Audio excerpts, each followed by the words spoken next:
Bueno, vamos con, sería la escuela de Brighton, la escuela inglesa. Es muy importante la escuela inglesa.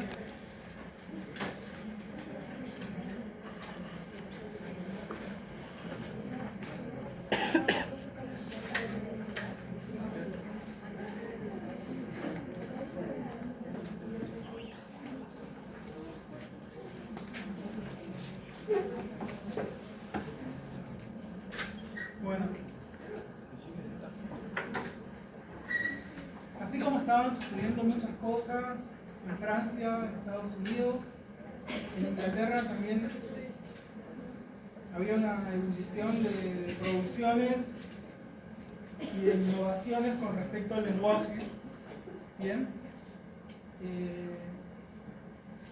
Y bueno, si bien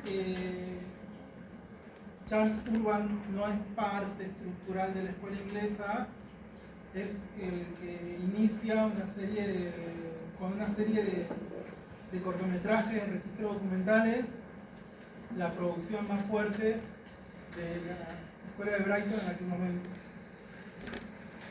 Charles Urban era de Norteamérica, viajó por el mundo, por un montón de lugares, estuvo también acá en Argentina y luego llega a Inglaterra y ahí funda la Urban Trading en 1903 y trataba de emular, trataba de hacer algo parecido a la experiencia de los hermanos Lumière con respecto al noticiero cinematográfico, de andar por el mundo, de hacer registro, de abastecer a distintos países con contenido para las salas, que ya vamos a ver cómo se llamaban esas salas, más adelante las vamos a ver. Y bueno, y así. O sea que él es parte también de lo que vamos a ver ahora, que entre 1896 y 1900 se da esta ebullición de lo que es la escuela inglesa. ¿Qué características tuvo? Se filmó muchísimo, como dije, 176 películas. Se desarrolló el primer plano, existió lo que sería por primera vez la edición narrativa. Con Edison veíamos recién de que se cambiaba de una escena a la otra. Las escenas son unidades de espacio, están determinadas por un espacio. Cambia el espacio, cambia la escena. Edison planteaba grandes planos generales por cada escena y luego cambiaba en su mentalidad y en su concepción del cine como teatro. En cambio, en la escuela inglesa había varios planos, por ejemplo, para hacer una persecución, después un corto en el que eran bomberos que iban a apagar el fuego que se estaba incendiando en la casa y rescataban a la señora que vivía ahí. Entonces toda esa estructura narrativa la planteaban con distintos planos, distintas tomas. Fue también la primera vez que se hizo una emulación en el cine, como dice acá la persecución,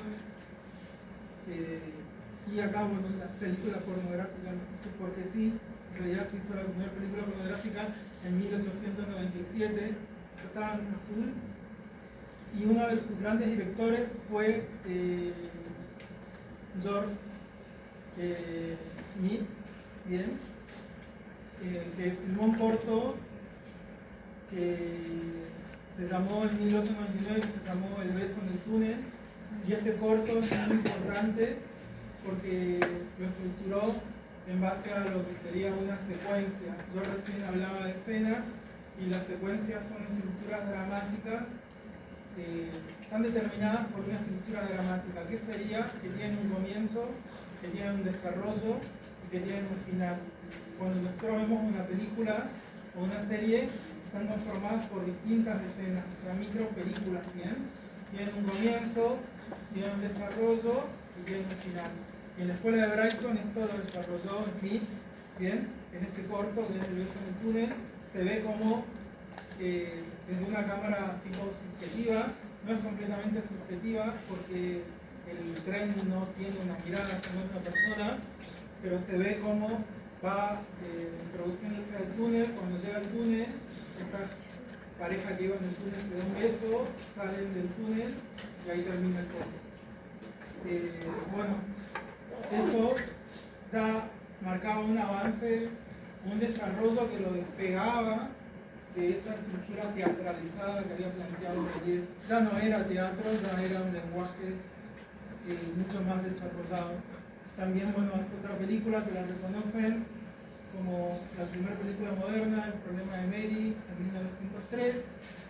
Una película que combina planos, stop motion y una serie de cosas más. Acá hay otro director que se llamó Robert Paul, que también hizo, ahí en los cortos para ver, hay un documental de cómo cazan las ballenas y cómo unos obreros, cómo esos pescadores después cortan la ballena, creo que se llama faenar, o bueno, no sé cómo es, la cortan en pedacitos para el consumo y después hacen como una fiesta, juegan, y una serie de cosas más. Y todo eso está desarrollado ya en una secuencialidad plena. Primero en el mar, luego al lado en el puerto y cosas así. Jugando con planos, jugando con traveling, eso del túnel que yo les dije recién y el tren, ya había un traveling bien definido.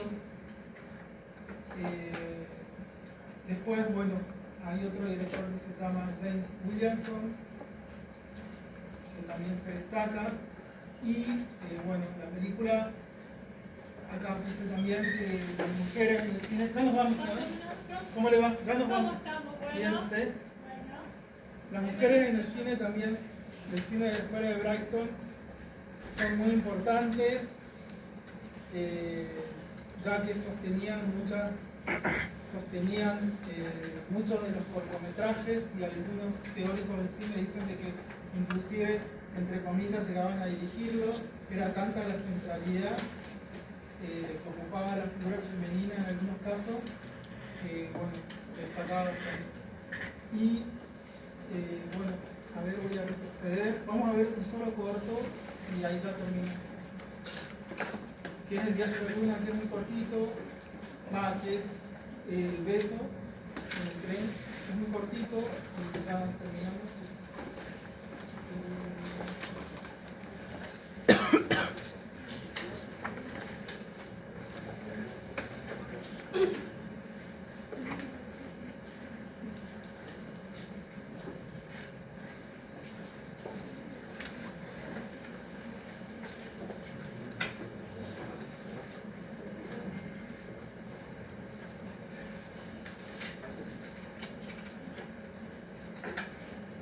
Ese es el traveling.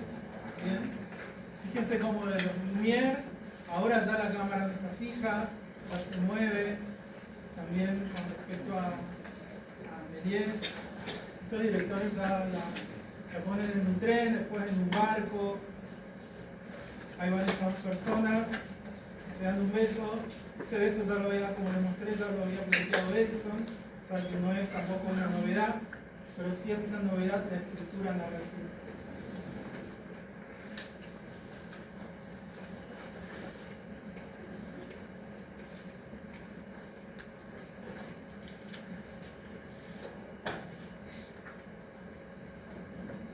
Y ahí sale el tren. Bueno, eso es una secuencia, porque es una secuencia que tiene comienzo, tiene desarrollo y tiene final. Y eso es muy importante en el cine, porque lo va haciendo despegarse de sus otros hermanos, como es el teatro, la pintura. ¿Tienen alguna pregunta? ¿No? Bueno, ya terminó la clase.